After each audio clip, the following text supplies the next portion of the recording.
Toute l'actualité de cette journée, de ce jeudi 28 novembre, au cœur de nos pays de Savoie. On commence par un communiqué du département de la Savoie qui nous signale la réouverture de la RD 1212 qui est reportée suite à une chute de bloc survenue en début de semaine. Cette route départementale devait réouvrir justement durant ces derniers jours, du côté de la Savoie, et donc n'est pas encore réouverte en raison de ces chutes de blocs qui sont survenus.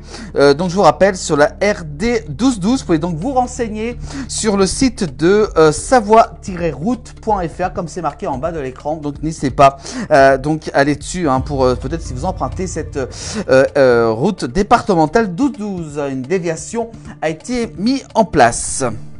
Le reste de l'actualité avec le messager du côté du Faucigny en Haute-Savoie, 280 tonnes de denrées récoltées pour la banque alimentaire. La collecte nationale de la banque alimentaire qui est organisée les 22, 23 et 24 novembre dernier. En Haute-Savoie, le bilan est plutôt très positif avec un résultat en hausse de 4% par rapport à 2023. L'actualité toujours entre la Suisse et la France. Comment un règlement entre la France et la Suisse fait perdre 300 millions d'euros au compte public pour la France chaque année. Selon un rapport de l'IGAS et de l'Inspection générale des finances consulté par la Tribune et France Info, la France perdrait chaque année 288 millions d'euros de cotisations sociales en raison d'un arrangement administratif avec la Suisse, ce que dénoncent beaucoup justement des membres du gouvernement. L'actualité avec cette fois-ci du côté, on va rester dans le Faucigny avec le messager. En Haute-Savoie, la présidente de l'Assemblée nationale, Yaël Braun-Pivet, est donc attendue en Haute-Savoie demain, vendredi 29, et également aussi ce samedi 30 novembre pour une visite sur le thème des droits des femmes. Donc en visite en Haute-Savoie durant ce vendredi et ce samedi. On continue avec du côté du Faucigny. On reste dans le Faucigny avec le messager. La secrétaire générale de la CGT a alerté mercredi 27 novembre sur une accélération très forte de la dégradation de la situation en matière de plans sociaux en France. Selon les chiffres de la CGT, jusqu'à 200 000 emplois sont menacés, notamment pour l'usine de Bosch qui est sous risque de fermer en Haute-Savoie. Donc beaucoup d'usines sont en difficulté avec de nombreux plans sociaux dans les prochains mois. Un article à retrouver dans le messager du Faucigny. On continue du côté d'Aix-les-Bains en Savoie avec le Dauphiné.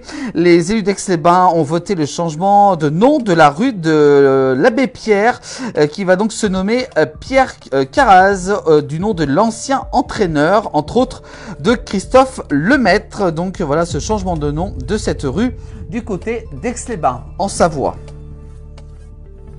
On continue avec du côté de Cruseilles, cette fois-ci dans le Genevois. À compter du 2 décembre prochain, le conseil départemental entreprendra des travaux de réparation de la RD 23 au niveau du secteur de Derrier sur la commune de Cruseilles en Haute-Savoie.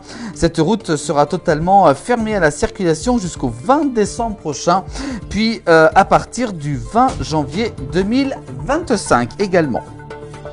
Puis enfin, on termine cette actualité avec du côté de Genève.